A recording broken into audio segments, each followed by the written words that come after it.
It's 2025, and you know what we're not going to be doing in 2025? Lying. Welcome to a brand new episode of the. No. Welcome to a brand new episode of the Square Circle Podcast. I am your host, Marie Shadows, and on this episode, we're going to be talking about the really weird ring that AEW wanted to go with for AEW GrandSlam Australia. Now, before I continue and go any further, I need to talk about a little bit of a disclaimer. This podcast episode is not a podcast episode to review the show. I'm going to say right now that I did not watch the show. I am going to be commenting just on the ring, how it looked, my knowledge of building rings, my knowledge of working in different promotions and being around the business and working in the business. I am also going to be reacting to certain reactions that were all over Twitter. And to be honest, if you're looking for a positive review of AEW GrandSlam Australia, this is not the podcast episode for you, and that's totally okay. While I do appreciate you listening and getting a different perspective and gaining knowledge for what I'm about to share, from an insider's perspective, to the best of my ability, I'm going to say that again, to the best of my ability, because there are people out there, fans out there, bots out there that will definitely attack you for no reason when they haven't been in the trenches of working in wrestling, but think that they have the knowledge for it. But if you're looking for a positive review on AEW GrandSlam, there are other podcasters out there that will gladly give you the blind positivity review that you want and you want to keep within your bubble, which that's totally okay. Go listen to what you want to listen to, be happy in what you want to listen to, and also be happy in what you want to talk about. If you don't want to hear a breakdown of the ring and my reaction to the reactions and talking about it, then that's totally okay. So let's go back to the first part of this where I said that it's 2025 and we should no longer be lying.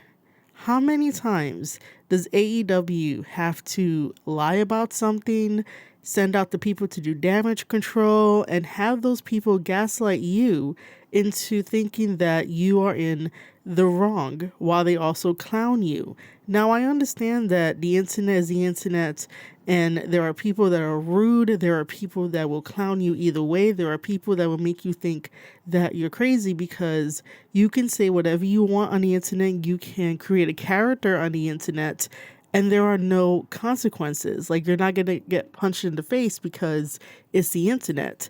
Anybody can become a character.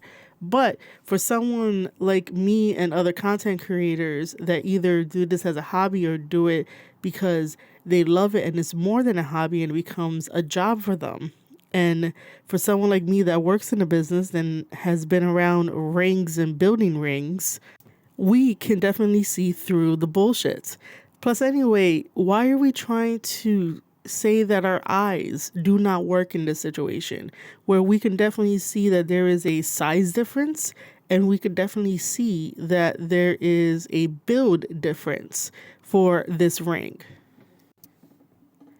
If CEO Tony Khan, not Mercedes Moné, if Tony Khan really did care about All Elite Wrestling, the promotion he always wanted to start when he was a little kid but never got the chance to until now, if he truly cared about the promotion that he always wanted to have in life, why does he need to rely on the dirt sheets and the gossip girls of the tabloids and the Voldemort of the gossip girls and the Voldemort of the wrestling community? Why does he need to rely on them to not only do damage control, but to clean up for AEW? Some former wrestlers, now turn backstage personnel, will also clean up the messes of AEW and clean up the messes of Tony Khan.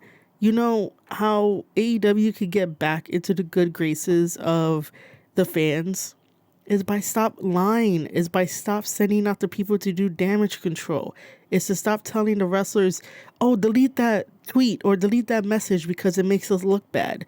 If you guys were just upfront and honest about everything, your perception will change, and it will change for the better. Is it because Tony Khan does not want to be unliked that AEW and the wrestlers in AEW have to suffer, and then the dirt sheets, the gossip girls, the Voldemorts of the gossip girls, and the Voldemort of the wrestling community don't make anything better? But I don't really want to make this into a AEW versus WWE thing, but do you see how much calmer it is on the WWE side, despite some people in the fan base going crazy and being the stands that they are? That's not the point of the conversation for what I'm trying to do this analogy with, but it's the idea of that the tabloids on the AEW side run and ruin everything. And people cannot enjoy AEW because there is just some stupidity going on. While wrestling fans on the AEW side say that, oh, you know that everyone else, if they're talking about something so small, that AEW is doing a good thing, they're talking out their ass. It's not that we want to nitpick everything. It's just that for a company that wanted to and has been doing, starting this imaginary war with WWE and then pick and choose when to poke the bear, not poke the bear, and then end up crying like babies and not crying like babies and celebrate for weeks and weeks and weeks about a small victory when that small victory gets forgotten about, and then the AEW fans turn on the wrestlers that want to go to a different company. It's a lot. That's the toxicity in the wrestling community. And yet, turn around and say that tribalism is alive and well in the WWE fandom. The only reason why I bring this up is to show the differences and the different conversations. And this podcast episode is going to be dedicated to the AEW Ring for AEW GrandSlam Australia. So we are going to talk about that. But I wanted to put that into perspective of if AEW did not align with all the dirt sheets, the gossip girls, the Voldemort of the gossip girls, and the Voldemort of the wrestling community, AEW will be thriving, AEW will be different, AEW would not feel as if they don't give a shit about their image, because it seems like they don't give a shit about it. Tony Khan is like, we gotta go, go, go, go. Everyone has to say positive things. And if people say positive things, those are the ones that get the access to AEW. It is totally okay to like a particular company and still call out the flaws because you want to see that particular company thrive. However, like I said, on the internet, everybody plays a character. No one is really playing themselves. They are playing a character. They have to at least have some type of guard built up, and they are just playing this character so they could get away with certain things that they say. They could get away with having an anime profile picture or no profile picture, or have 2 letters and a bunch of numbers, or first name and a bunch of numbers, and say whatever they want. And also, just to side note, AEW was having the bots for a long time underneath their own social media posts. And I really don't see that as much now, but when you can't get many people on Twitter to talk about AEW in a good way, you got to go get the bots. Now, there was that silver lining of everyone being like, why are we having this multi-man match, the tag match, and people didn't like it, people didn't understand it. That was a good thing, that good pushback. That was a good pushback. But the moment that you push back against AEW, people want to stand up and rise and yell against you rather than trying to hear your position. Now, there are people within the wrestling fandom that will just argue just to argue for the sake of arguing, and they don't listen. They don't take a moment to read it and understand it and then respond. They're so quick to want to get their point across or whatever they're trying to make, because most of the time they're not making sense and they don't have any points. They just want to be like, oh, but this, but this, but this. And it's like, you're not going to win anything. You're not going to change someone's mind. And you're not helping your fan base, and you're not helping yourself. That is why most of the time people get blocked or muted, because they just want to talk for the sake of talking. They don't understand what it means to have good communication skills, because the internet is so large and everyone is on the internet and everyone is just mindlessly either scrolling or going to the bad part of the internet where they think that consequences don't matter. Now, as I say all this, let's just jump into the whole ring situation, because I could probably just get off topic, and I don't want to get off topic. What I want to talk about is the ring situation. Now, from everything that I have read and seen, this is what we're going to be talking about. So it was first reported as an observation from Awful Wrestling. I know you guys don't like Awful Wrestling because Awful Wrestling is very direct, and he says what he means, and the way that he phrases it could be a problem for some, maybe most of the wrestling community, because they want to have that nice, soft kind of conversation, but then they also come at you at 100 miles per hour when they want to rebuttal or yell at you. But Awful Wrestling was pointing out an observation, and then apparently got news or got word that the ring was rented and given to AEW because of one of Kyle Fletcher's wrestling buddies from a local promotion. So all Awful is doing is making an observation, giving us word about what he heard through the grapevine, and we're having a conversation about it. And even him, Awful, can see that the ring is set up weird.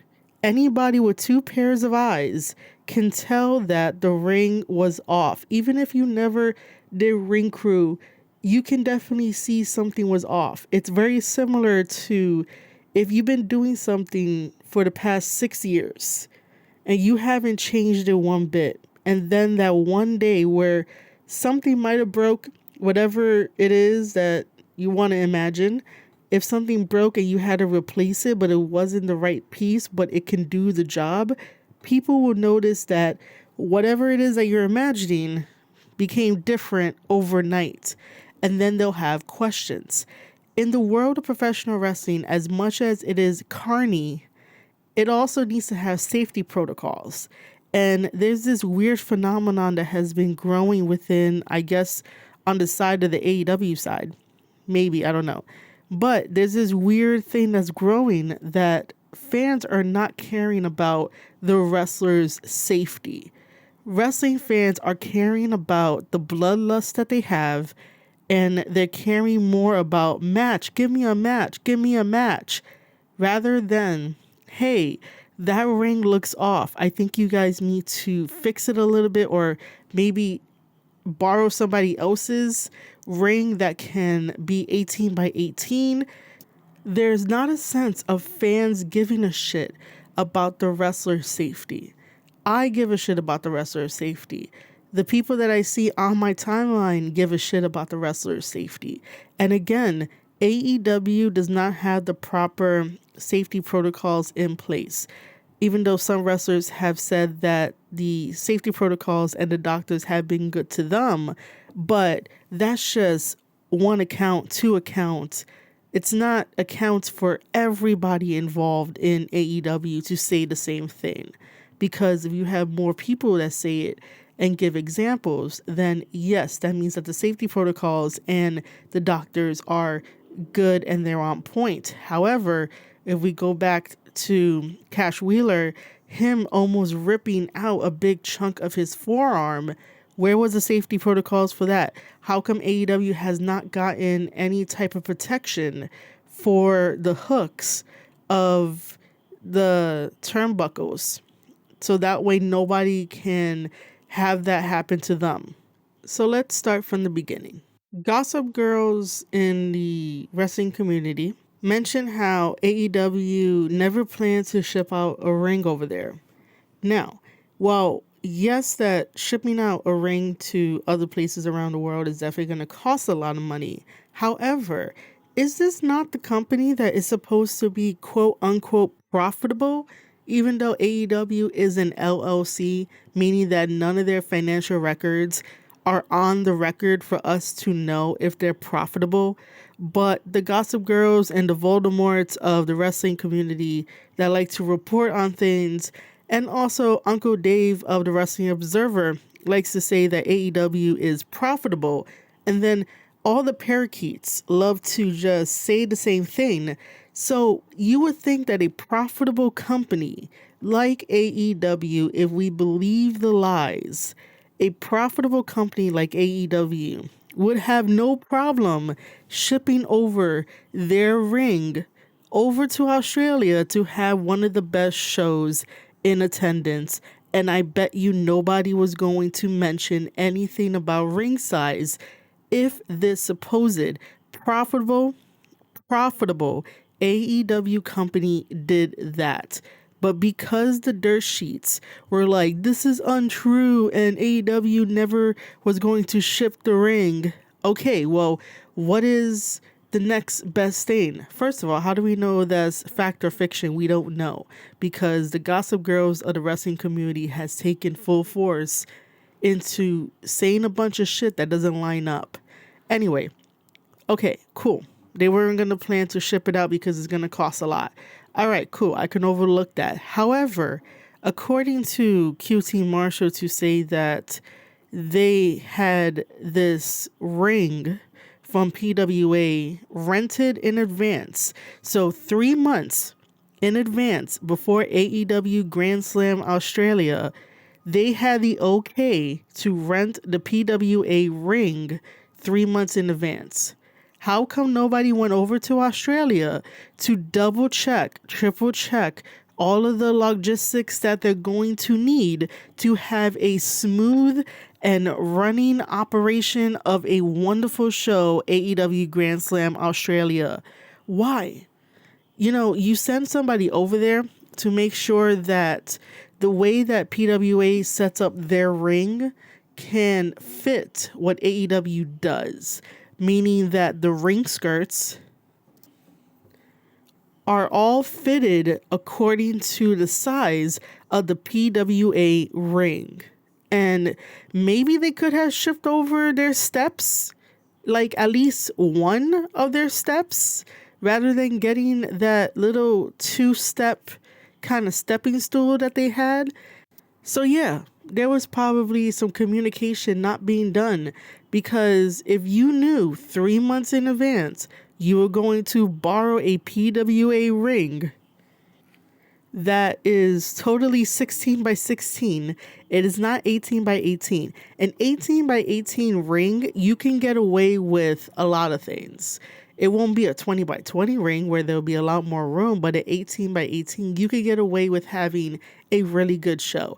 But since the opening match of AEW Grand Slam was the tag match that had Kenny and Ospreay and Konosuke and Kyle Fletcher, even when you see two wrestlers in the ring and the referee in the corner, you can tell that there was something different about the ring size.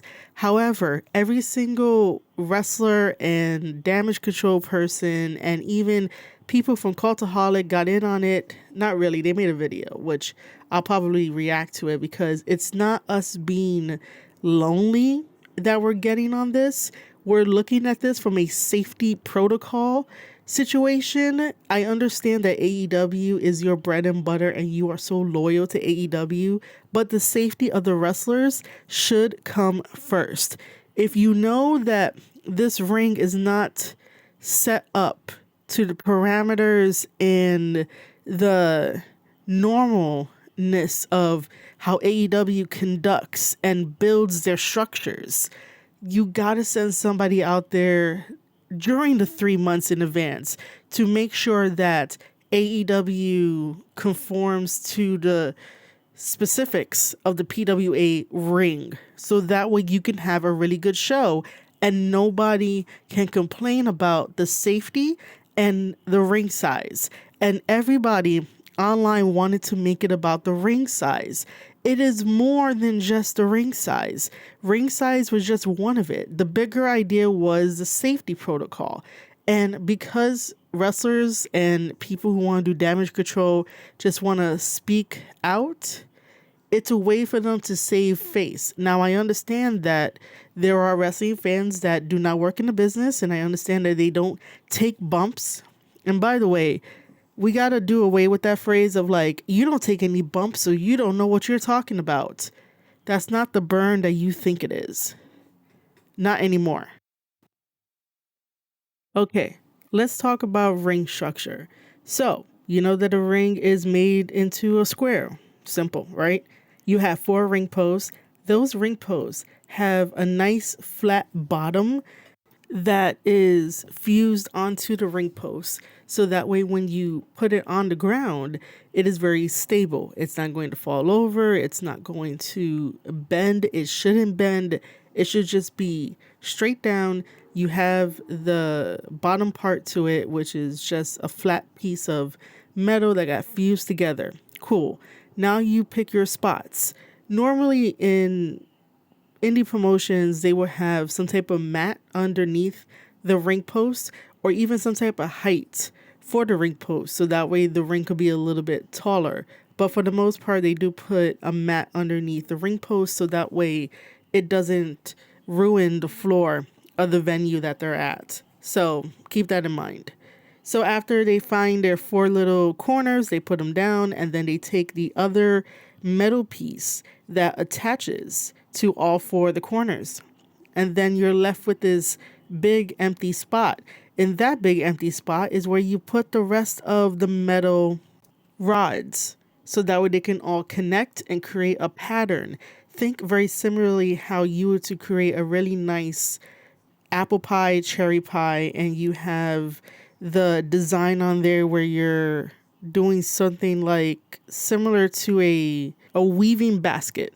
That's the best way that I can explain this. And then after that goes the wooden boards.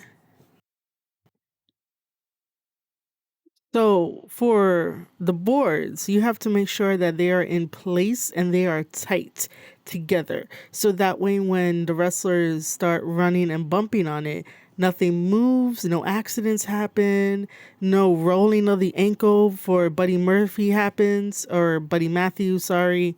So for a 16 by 16 ring, which is what we saw in AEW GrandSlam, that uses 17 boards. You have 2 inches by 12 inches by 16 feet boards. For an 18 by 18 ring uses 19 boards, which is still the same thing of 2 inches by 12 inches by 18 feet boards. And if you want the 20 by 20, it's 21 boards, 2 inches by 12 inches by 20 feet of boards. Now, like I said, that when these are placed upon the metal rods that have already been weaved together and locked in, then you put the boards on top. And again, there has to be very, very tight. There cannot be no loose spaces in between the boards anywhere because, again, accidents can happen. So that is just one part of assembling the ring. After the boards are there, they're nice and tight, then you start putting on all of the pads that you want to put on. So if you want to put on a thick layer of padding so that way when the wrestlers bump, they're not hurting themselves, even though they're used to it. Some indie promotions barely put any kind of pads on there, any kind of cushion on there, so it's very thin. So you put all of the pads on and then you put the canvas on and then you fasten all of that with bungee cords, rope, and you wrap it around the metal frame of the ring and then you put the ring aprons on there, the ring skirts, and then you take the cables of the wires and you attach them to all four corners of the ring, making sure that they are secured and locked. And then you put the turnbuckles. Usually the turnbuckles are already on and no one really has to worry about it. But if they're not, you'll also attach that with zip ties and put it all together, and bam, a ring. And then you get the stairs and you have the stairs and you can have your show and you're good. So that is how a ring is supposed to be made. It's supposed to be made with the best ring crew in mind, the ones that know what they're doing, and to make it look as sturdy and as strong as possible. Because again, anything can happen. Case in point, Buddy Murphy. He comes out for his match against Okada and does his entrance, and he's on the ropes on the outside of the ring. And then when he jumps into the ring, we can all see using our eyesight. So you guys have to stop gaslighting us and stop dismissing us. So he jumps into the ring and he rolls his ankle. Everyone thought that he broke his ankle, but he sprained his ankle, and he put out a tweet. Now let's read that tweet, ladies and gentlemen. The tweet that I am about to read to you guys is from February 16th, 2025. It was posted at 5:56 p.m. and it gained 35.5k views. And this is directly from Buddy Matthews' Twitter at SNM_Buddy. And he had deleted this since he posted. And some people online will want to be like, oh, you guys don't know what being sarcastic is. If anybody rolled their ankle on company time, why would they send out a sarcastic tweet? Why? Who does that? If you got hurt in whatever company that you are working, why would you go to HR or go to your boss or put it online in a very sarcastic tone that you got hurt? That doesn't make any sense.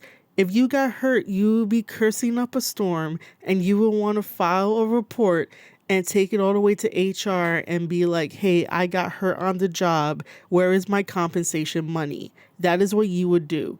Do not try to turn Buddy Matthews' Twitter statement into a thing of, oh, he was being sarcastic. No. So Buddy says this. So thoughts after hashtag AEW GrandSlam Australia hyphen. If it wasn't a 16x16 shit wrestling ring, and the word shit is all capitalized. And he's already confirming that most of us knew it was a 16x16 ring. Number one, he continues, wouldn't have destroyed my ankle on my entrance due to holes in the padding. I even immediately spotted that because I knew that based on the structure of the wrestling ring that something was off. Like, why would a wrestler jump in there, do their entrance every single time, and then all of a sudden this one time he ends up rolling his ankle because the boards were not placed right, the padding wasn't placed right, there was a hole there. So yes, he got hurt on the job. And first of all, we should be thanking Awful Wrestling for pointing this out to us and making us aware that there was a structural problem with the ring, and also saying that that was a good call out. Good job. Number two, on Buddy Matthews' tweet, Okada wouldn't have been able to out his foot on the rope and I be champion. Meaning that when Buddy was going to go for the count, go for the pin, that because of Okada's foot and being a tall person, it was outside and underneath the bottom rope. Therefore, the referee is not going to count. And then the match is going to continue. And then you're going to have a stupid kind of finish. So yeah, that tells you it was a 16x16 ring. If it was an 18x18 ring, point number two on Buddy Matthews' tweet was not needed. And then Buddy Matthews ends with shit happens, ... So this, I believe Buddy more because Buddy has wrestled in many kinds of wrestling rings in Australia. So he would know the difference. And I would believe him more, but this tweet got deleted. So what do you guys think? Let me know down in the comments below. And even to solidify, Buddy Matthews' tweet was Rhea Ripley's Instagram post, where her caption read, "No roly-poly ankle is going to stop our honeymoon." That gives further legitimacy to Buddy Matthews getting injured at an AEW event because the ring was not put together properly. If the ring was put together properly, she wouldn't have said something along those lines and just be like, "We're on a honeymoon, we're going to go celebrate." Her caption would have been very upbeat, very great. Now, while yes, this other caption is very, I guess, happy because nothing's really going to stop him, and I get it. But again, it brings legitimacy to the fact that Buddy Matthews got injured in a ring that wasn't properly set up.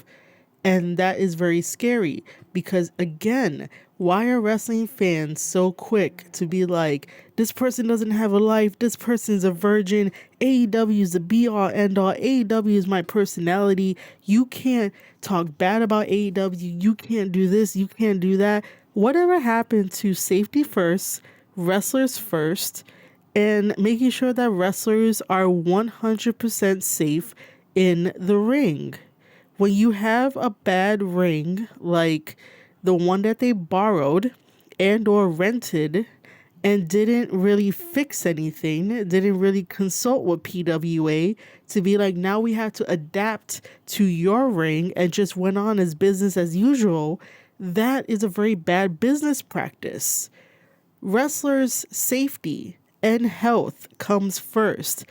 Every single person that has been gaslighting and telling you that you're wrong and really trying to be like, well, you're just a loser for talking about ring size. Oh my God, go outside, go get a hobby, go do something. AEW was a great show. You guys don't know anything. You guys don't bump. Like, oh my God, ring size, ring size. Oh my God, it's 18 by 18. How dare you? No, this isn't helping either side of the fandom, by the way. When wrestlers want to go and do damage control and then laugh at people, when people can use their eyes to see that something is wrong and to know that somebody got hurt, but nobody wants to be like, oh shit, maybe we made a mistake. Nobody wants to go to boss man Tony Khan and be like, hey, this was a bad idea and I think we gotta pivot just a little bit because we don't want people to get hurt. It's frustrating that when people have valid questions, other people want to silence them and they don't want to have a conversation about it, because having a conversation about it will burst their bubble of being delusional. It will burst their bubble for everything that they ever thought about, because when you attach yourself to something 100% in a very blind way, you will not be able to see anything else. Nothing will be able to break that. And that is wrong. And that means that you're not growing as a person and as a fan of professional wrestling like you say you are. Let's think about some other things very logically.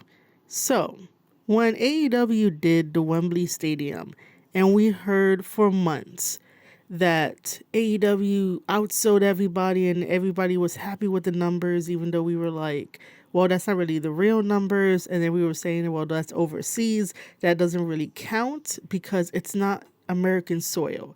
If AEW really did that big of a number like they did in Wembley on American soil, then they could have their victory. But because it was over in the UK, it doesn't count because they're not a UK brand. They're an American brand. That's why it doesn't count. Anyway, the point is that when they did the UK show, they had their AEW ring. So that went flawless. That went perfectly fine. Why did it not go perfectly fine with the AEW GrandSlam in Australia, despite there could have been a really big bill attached to the shipping costs and maybe even the customs cost of shipping the ring over there? why wasn't there somebody truly overlooking this when AEW Grand Slam in Australia is supposed to be a big deal because that is a brand new market for AEW, and maybe they can thrive in the brand new market of getting Australian fans to watch AEW more and buy tickets? Why would you make it feel half-assed for an important event? Even though someone is going to tell me that Tony Khan said that they'll be back in Australia in 2026, that's not a win because Tony Khan had to pay for that. Why would Australia accept them back in 2026 when the first red major flag was that they had to downsize the original venue by moving somewhere else? And that really put a strain on Australians because now they either had to go to the new venue without having a refund given to them. They took away the choice for the fans, and you should never take away the choice for the wrestling fans and then celebrate the $1.3 million gate that they made. But most of that money should have been refunded if you're going to move the venue. So that way you can put the choice back into the wrestling fans' hands, the people who work really hard, get their hard-earned money, and pay for the ticket. You should give them refunds for that. But that didn't happen. They were like, oh yeah, we're just going to move from this venue to the other venue, and you just have to go. You have to find a way out there. Instead of giving them the choice of being like, hey, does that work for you? Apologies for the inconvenience of moving, but does that work for you in your distance? Why doesn't AEW take into consideration the way that Australia is made in terms of transportation and economic stuff? AEW and Tony Khan never takes any of this stuff into consideration. It's very similar to what happened during Wrestle Kingdom, that Tony Khan didn't show up for Japan, but Tony Khan would show up for Australia. Why is that? Why haven't we gotten some type of story from the Gossip Girls of the wrestling community about why Tony Khan shows up for Australia but didn't show up for Japan when their partners is Tanahashi, the president of New Japan Pro Wrestling, and they're in this NJPW AEW partnership? They're not in a PWA AEW partnership. I just want things to be consistent, if that makes sense. There's nothing consistent here. And I do feel bad that, the fans in Australia had to still go to the next venue. And I know that the majority of the Australian fans enjoy the show. I totally get that. If you enjoy the show, then you enjoy the show. I'm not attacking the show. It's more about actual hospitality for the fans and getting the right size ring and communication and making sure that the wrestlers are safe. So again, if you enjoyed the show, you enjoy the show. These are just questions that we got to think about because it just seems like Tony Khan is very oblivious to certain things rather than trying to be consistent across the board. And this is how you can tell he's not a leader. He's not a businessman, because a businessman would not leave their partners hanging, I should say, versus trying to appease a market that he desperately wants the approval from.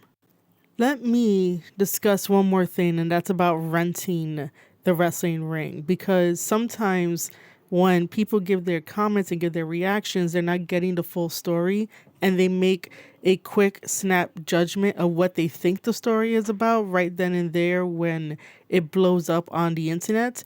But this wasn't a conversation about that AEW should not have rented a ring. It really wasn't. It got turned into that because wrestlers wanted to jump in and personalities wanted to jump in and make it about that. So that way, the actual true questions about safety and logistics could not be questioned and be silenced. So it is not unusual for a wrestling company to rent out a ring from a local promotion if they're going to be throwing an event. I know. I have stories about this. And I've been around the wrestling business and I know that this happens. And yeah, you can lend out a ring. You have to get their permit and you have to make sure that all the paperwork is in order and stuff because there's a lot of rules, especially over here in the United States. I don't know if it's the same way over in Australia and over in the UK, but nobody was arguing against not renting it. But if you're going to rent a wrestling ring from another promotion, at least adapt to that promotion's ring rather than just being like, okay, we have it now. Let's just put the AEW stuff. Oh, wait, is that ring post tilting a little bit? Oh, it'll be okay. Oh, wait, how are the boards? Is there any space? Oh, no, they'll be okay. AKA Buddy Matthews gets hurt. So it's about the whole conversation was about the safety and the logistics of it and not really too much about they couldn't rent it. There was some wrestlers on Twitter that would be like, it's not unusual to rent, but it's like, that's not the point. Anybody can rent. You just have to have their permit with them. But to use that as sort of a deflection and to think that was a conversation, you got to do some more digging on Twitter before you say something. That's why sometimes 2 days later will be the best opportunity to talk about it because now the dust has somewhat settled and you could get a consensus of everyone talking about it. And I can tell you now that most good independents out here in the United States use an 18 by 18 ring. If they're using a 16 by 16, then they're still starting out. They don't have a budget to go to an 18 by 18. But whenever I watch independent wrestling from other promotions around the world, it's a 16 by 16. If I see an 18 by 18, then it's 18 by 18. But there are ways to make the ring look really good, really sharp. And so that way it won't be a distraction and a safety concern. But AEW is just like, we're putting it together. We're leaving it the way it is. The wrestlers got to fend for themselves. And it looked completely off. So again, it's a safety issue and it's a logistics issue about what could they have done better that didn't really show it was half-ass. And by the way, if all you want to do is watch matches, then please go to your local indie promotion. Because it's really unfair to say online, I just care about the matches. I don't care about what AEW does. AEW could have a 3-sided ring and the ring could look kind of scary and is about to fall over. I just care about matches. That is what the bloodthirsty fans sound like. As if like they don't really care about the wrestlers and they don't care about the company of AEW because these shortcuts that they're taking is really, really jarring. You can see the shortcuts. Is it because AEW is operating in the red? Because if they are a so-called profitable company, and again, they are an LLC, no one knows how much money they're making. Only Tony Khan knows how much money he's making for the company.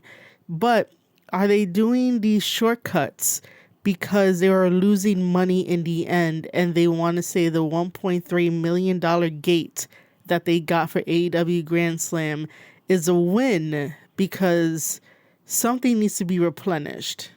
For a CEO like Tony Khan that gets his dad's money, that inheritance money, is somewhat not using his money in order to spare no expense, as John Hammond will say in Jurassic Park, is having us all question whether or not AEW is losing money and Tony Khan is losing money. And this is where I go back to the dirt sheets, especially Uncle Dave. This is why you do not have him on speed dial because, or even your bestie, because when he puts out the reports of AEW is going to be so profitable, AEW is getting this amount of money. Oh, the TV deal, do you see how much money they're getting? And everything else that has been said throughout the 6 years of AEW. When you start talking about things that you should not be privy to, It's going to have fans question a lot of things. It's going to create a specific kind of narrative, a specific kind of perception. And if Tony Khan cannot deliver on this perceived perception of that he's profitable, everything is going to fall apart. So that house of cards is going to fall apart once the truth comes out. Just like everybody else, I don't know what the truth is because, again, AEW is an LLC. They are a private company. They do not have their financials on the record. The only company that has their financials on the record is WWE because they are a publicly traded company. The only reason why I bring this up is because the more time that we talk about AEW being profitable, we also saw at AEW GrandSlam Australia, there was no pyro. How are you supposed to be a wrestling superstar and there is no pyro for your entrance? That doesn't make any sense. Wrestling is a big ass pageantry and you don't have pyro. Edge did not get his pyro. No, I'm not calling him Cope because that's just, no, it's Edge. Edge did not get his pyro, even though the fans sang his WWE theme song, not even his AEW theme song. That says a lot. That means that there's some disconnect to where they try so hard to get away from the WWE stuff, but Edge has been with WWE for years. And the moment that he branches out on his own, he's still going to be WWE no matter what. So it's just one of those things of like, there is something that's not clicking, understanding in the bigger picture of everything else. And with that, ladies and gentlemen, I'm going to wrap up because I just wanted to mention those points, those questions, those thoughts about the ring, the safety, and definitely that wrestlers and the damage control people really do need to stop doing damage control for AEW. You might end up getting booked or not getting booked if you show your loyalty, but if you want to become a more truthful person and someone that tells it like it is, I think that you should, because honesty is the best policy, like they always say, because at least you're calling out something that should be regarded as safety 101 rather than trying to push people away and be like, you don't know what you're talking about. Maybe they do. That's how we all survive. You know, that's how we survive in the end, is through communication. And if more people are right, then that should be what we look into and still question until we find the truth. It's 2025. Why does AEW still need to lie about things? Or using the dirt sheets by proxy of lying when the dirt sheets have been the most divisive factor in the wrestling community, and we still have not shunned them and kicked them out because somebody needs to survive on the dirt sheets. AEW and Tony Khan need to survive on the dirt sheets, and it's super sad. Do you see how much better WWE is doing? They're not surviving on dirt sheets. They're surviving on influencers, even though I don't really like that either, but I get it. I totally get that part. But there's a difference night and day. If AEW decided to come clean with every single baggage that they still carry with them, they will start changing their perception and they will get into the good graces of the fans and the fans will come back. All we're asking for is apology and maybe just a acknowledgement of the dirt sheets hindering AEW hindering themselves. Tony Khan doesn't know what he's doing, but he wants to actually learn. Like, this is how you grow as a person and realize that, hey, maybe we got to start a new leaf. But then again, I'm not holding my breath. You shouldn't hold your breath. It is wishful thinking. I get it. But this is the AEW Ring Gate 2025 conversation. And I hope that it was educational. If you have any questions, drop them down in the comments below, whether you are on youtube.com/Square Circle Podcast or even using the comment section over on the Spotify Square Circle Podcast channel. And if you are on Substack, you could definitely drop a comment down in the comment section below. And I will answer your questions to the best of my ability. That's the whole point. The best of my ability, I will answer your questions.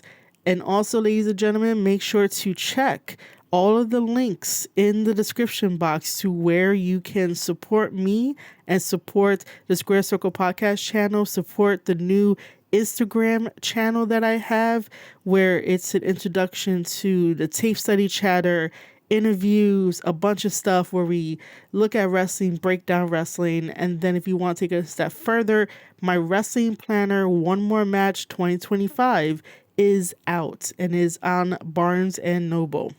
Amazon is still being a little pain in the butt, but it's on Barnes and Nobles where you can get it. One More Match. That link will be down in the description below. And also check out the merchandise on Fourth Wall. Fourth Wall is going to be the place that I'm going to be uploading my tape study chatter, my reaction videos. I will be reacting to Legends and Future Greats, the WWE show, and you guys will get my thoughts. That will be uploaded there just for safety purposes, because even though it is under fair use of the copyright law, anything can happen. And yeah, so make sure to check out the links. Make sure to like, share, subscribe, leave a comment, and basically share it out with a friend. All right, ladies and gentlemen, you have been listening to an episode of the Square Circle Podcast. I am your host, Marie Shadows, and I'll see you guys on the next one.